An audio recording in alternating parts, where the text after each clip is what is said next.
girls with their nails done now.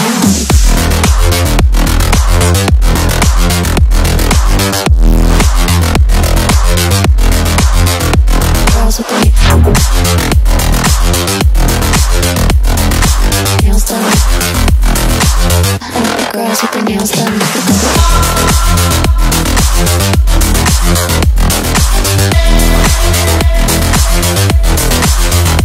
Girls with their nails done.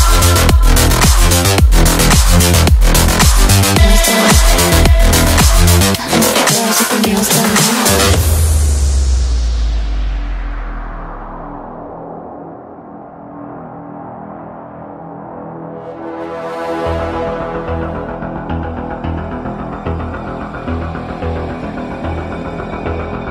Welcome lang sa ating panibagong vlog. So, nandito tayo ngayon guys sa Honda Venus Marketing dahil, ayun na nga, dumating na nga itong pinakabagong Honda CB150X. So, excited ako guys na ma-review to dahil nga kala-launch lang nito this 2022.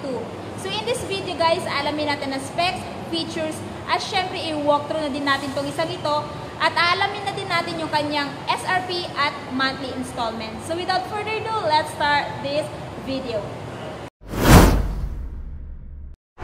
So, ito na nga guys ang pinakahihintay dating the all-new CB150X. So, when talking about adventure touring, this is the pioneer in its class and performance that provides comfortable upright riding position, powered by 149cc liquid-cooled dual overhead cam 4-valve PGM FI. So, itong isang to guys is napaka-fuel efficient na din dahil nga siya ay fuel injected na. Pagdating naman sa kanyang max power, meron siyang max power na 14.7 kW at 8,500 RPM at max torque na 13.8 Nm at 6,500 RPM. So itong isang to guys is inspired sa Honda CB500X. Sa looks, medyo magkahalintulad talaga sila. So dito sa headlight, ayan guys, of course ay naka-LED. Tapos meron na din siyang wind visor. So dito tayo sa kanyang suspension guys. Pagdating dito sa kanyang suspension, siya po ay naka-inverted telescopic fork suspension. And yung brand niya po guys is quality na dahil naka-Showa na yung kanyang front suspension. So kitang-kita nyo naman guys kung gaano ka-elegant, no? Kumbaga parang yayamanin yung kanyang suspension. And pagdating naman sa kanyang braking system, sa mga nagtatanong hindi pa po siya naka-ABS. Pero kahit ganun pa man, siya po ay naka-dual path piston brake caliper na ang brand ay Nissan. Ayan. Tapos, meron din siyang stylish wavy disc brake. And pagdating sa gulong, siya po ay naka-tubeless tire na may sukat na 100/80/17 and naka-cast wheel na po siya. So, yung color po ng kanyang cast wheel is para siyang para siyang dark gray na matte. Ayan o. Yan po yung kanyang texture. Ayan. Napaka-astig. So, ito po yung kabilang side. Napakaganda po talaga ng kanyang inverted telescopic fork. So kung mapapansin nyo guys, no, talagang big bike ng datingan. So dito tayo sa baba. Siya din po ay equipped na ng skid plate, no, or guard dito sa kanyang engine. So napaka-advantage nito guys para pag halimbawa idaan mo tong motor na to sa mga rough road, no, hindi ka na mangangamba na baka matamaan siya ng mga bato-bato kasi safe na yung engine niya dito sa kanyang skid plate or yung parang kanyang guard dito sa engine. So yung quality niya guys is plastic, silver yung kulay. Ayan. Tapos yung horn niya yan o, nasa kabilang gilid, nasa left side. And pagdating naman dito sa kanyang apakan ng driver, naka-rubberized guys o. Tapos yung brake. Tapos yung kanyang pillion step or yung apakan ng OBR. Napakaganda din ng pagkaka-mount. So check natin guys dito sa side. So, ito yung itsura niya sa side, guys. Again, nandito pa rin naman yung kanyang CB150X. So, decals to na silver. Tapos, ito paint yan, guys, na silver. And meron ding sticker ni Honda. Tapos, the rest is paint na red, no?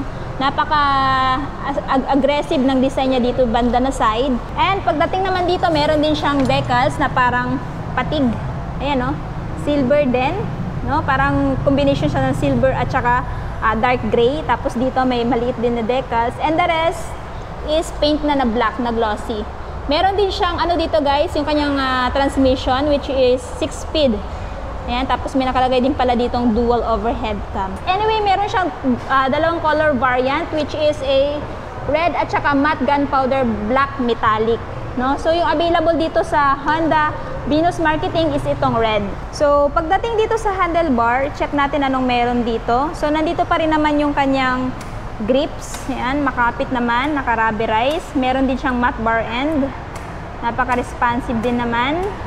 Sa left side, ayan o, napakalambot din pala ng kanyang grips, guys. Tapos ito, naka-matte bar end din siya. Sa mga levers naman, silver yung datingan. Ayan. Kabila, silver din. So, equipped na din pala siya, guys, ng naked handlebar. So, what is naked handlebar? Yung kumbaga parang wala siyang ibang harang na plastic dito, kundi ito lang, no? So, yung kulay niya, guys, is matte black. And pagdating naman po sa kanyang mga mirror or side mirror, para siyang naka-typical dahon type, no? So, hindi din siya overextended. So, napaka-advantage nito, guys. Pag halimbawa, isisingit mo to sa traffic, hindi ka naman problema na baka masabit yung side mirror mo sa nakabayan mong motor o sasakyan. Dahil nga, naka-level lang yung side mirror niya dito sa kanyang bar end. Ayan, no? And, napakaganda din, guys, kasi medyo kalakihan na yung side mirror niya. Dito naman tayo sa kanyang dashboard. Siya po ay equipped na ng fully digital dashboard. And kitang-kita nyo naman po napaka-aggressive na din. So, check natin, guys, kung anong nilalaman nitong dashboard, ano? Ayan. Cool. So, dyan pa lang, guys, no? Kahit na naka-upright sitting position ka, guys, kitang-kita mo talaga kung ano yung mga information na nandito sa dashboard. Kasi napakalinaw na, oh. Kumbaga, white yung kanyang background, tapos yung kanyang mga numbers is black, no? Visible na visible talaga.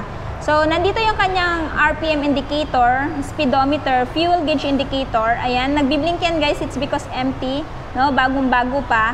And, equipped na din siya ng time, guys. So, kung trabahante ka at ito yung motor na dadalhin mo, well, hindi ka na mangangamba kung saan ka. Check ng time mo. Check ka lang dito sa dashboard ng motor mo and you're good to go na.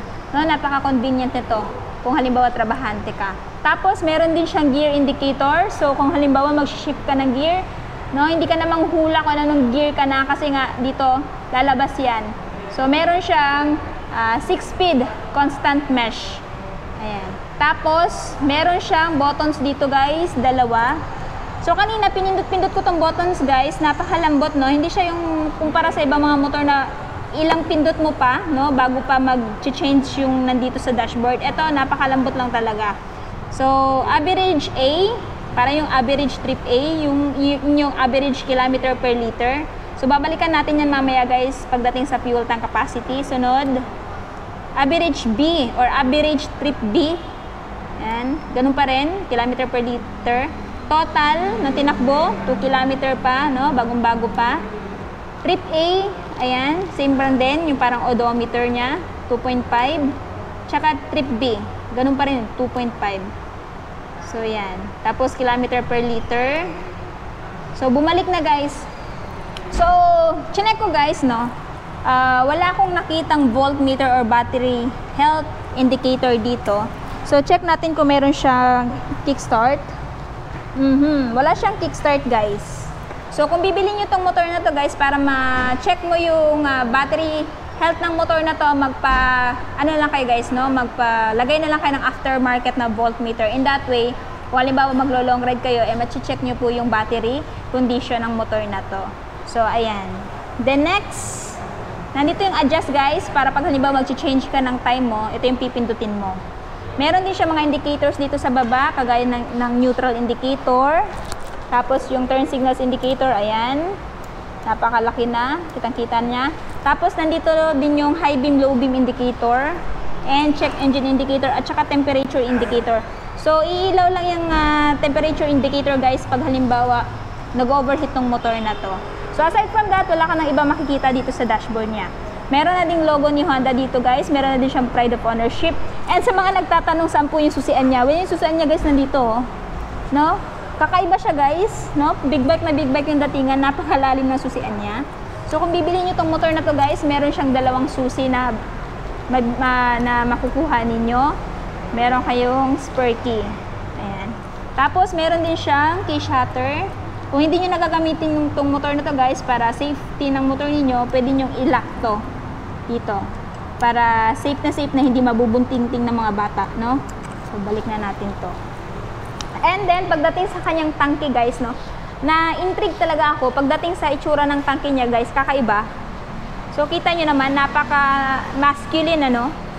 So, meron din siya nakalagay dito na CB150X. Tapos, ito yung kanyang lagayan ng gasolina. Pagdating sa tank niya, guys, meron siyang fuel tank capacity na 12 liters. And knowing na FI siya, guys, napakatipid na din ito sa gasolina. So, yung kanyang average fuel consumption, guys, is ilalagay ko na lang din sa screen. Ayan.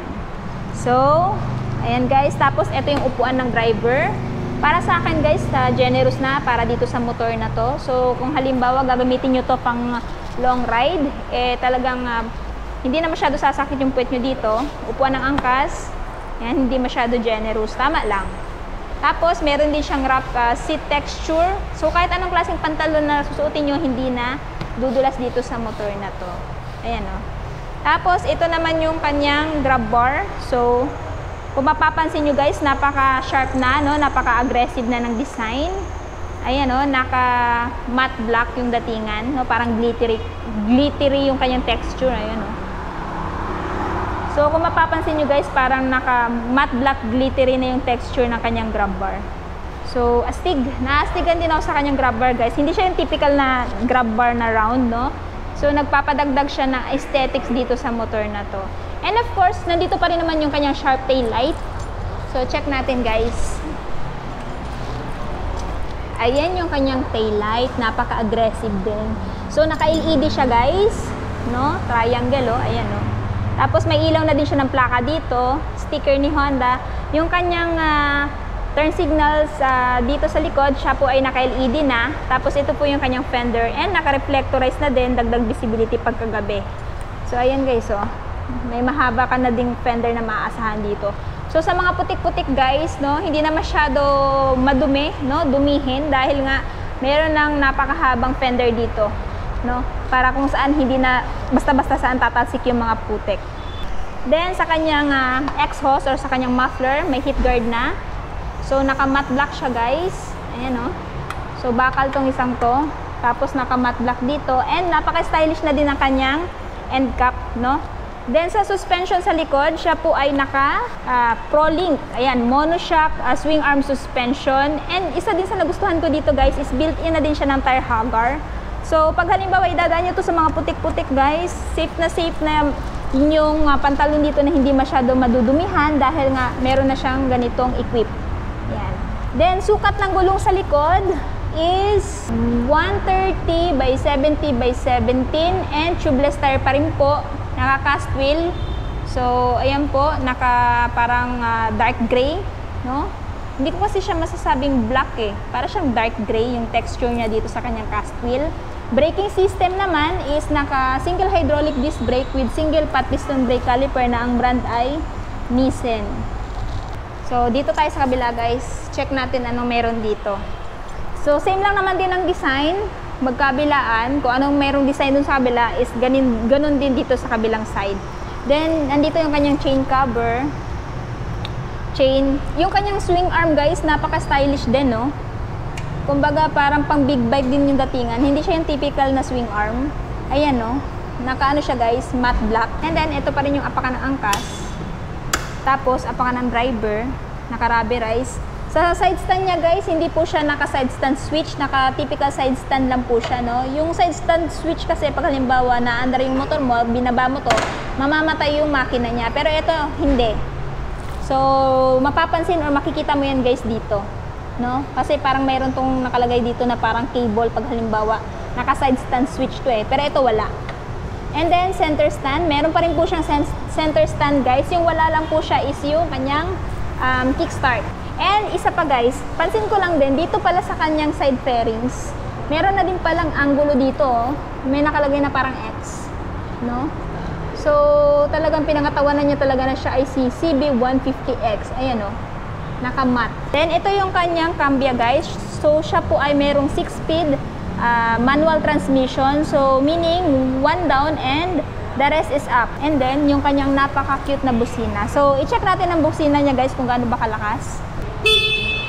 Wow! Lakas! So, tamang-tama lang lang yung buga ng busina niya guys sa kanyang body build, no? Hindi siya ganun kalakas at hindi din siya ganun kahina. So tamang-tama lang para dito sa motor na to. And pagdating naman po sa kanyang ground clearance, meron po siyang ground clearance na 181mm. So sa mga humps or malalaking bato, hindi na po kayo mamroblema na baka sumayad po itong ilalim na bahagi ng motor na to. At the same time, i-check naman natin yung kanyang seat height. So ayan guys, nakaupo tayo ngayon dito kay CB150X. So pagdating sa kanyang seat height guys, meron siyang seat height na 817mm. So sa height ko na 5'5 guys, ayan kita nyo naman naka-tiptoe tayo. Pero kahit ganun pa man guys, is abot na abot natin tong motor na to. So kung may height kayo ng mga 5'3", 5'2", kayang-kaya nyo pa rin po itong abutin. Yun nga lang guys, nakaangat yung isang paa natin na nakaganyan. No? So sa mga may taller height, like ng mga 6-footer, well kayang-kaya nyo po itong abutin guys, and napaka-convenient nito para sa inyo. So ito po yung itsura niya guys pag nakaupo tayo dito, no? So naka-upright sitting position tayo. So sa mga long ride guys, hindi masyado sasakit yung puwet natin. Dahil nga ganun yung ating riding position. At the same time, pag nasa high speed naman, katulad ng sinabi ko kanina, napaka-advantage na meron siyang wind visor, no? For better aerodynamics. At the same time, kung sa rough road naman, no, hindi tayo basta-basta matatamaan ng mga bato-bato kasi meron na tayong shield dito. Ayan, no. So, lahat ng mga sinasabi ko dito, guys, is hindi sa aking personal opinion, no. Chinek ko siya or sinearch ko siya sa Honda kung ano ba yung mga tamang specs niya at saka features niya para mailahad ko sa inyo isa-isa. So, ngayon, guys, alamin naman natin yung kanyang SRP at monthly installment. So, ayan guys, natapos na natin i-review at ikutan tong si Honda CB150X. So, para kanino ba tong motor na to? Itong motor na to guys ay para sa lahat, lalong-lalo na sa mga naghahangad ng adventure bike, pero hindi kaya ng budget yung mga higher displacement or bigger cc. So, ito yung ino-offer ni Honda sa inyo or sa atin para maka-experience tayo kung ano man yung nai-experience ng ibang merong adventure bike. So, itong motor na to guys ay nagkakahalaga ng 163,900. Tapos kung gusto nyo ng hulugan, meron siyang down payment na 12,620 at monthly amortization for 3 years na 7,589. At saka meron pa po kayong pagpipilian guys, like 30 months, 24 months, 18 months, 12 months at 6 months. At lahat ng to guys, meron po siyang rebates na 200. So itong motor na to guys is located dito sa Honda Venus Marketing, Sobricary Street, Poblacion, Magugpo, Tagum City. So ayan guys, meron po silang isang natatanging available dito which is itong red. Kaya yan, hurry up na, lalong-lalo na sa mga naghahanap ng motor na gaya nito. So yun guys, I hope nagustuhan niyo itong video na to. At kung nagustuhan po niyo itong video na to, please don't forget to like, subscribe, comment, share, ride safe, and God bless!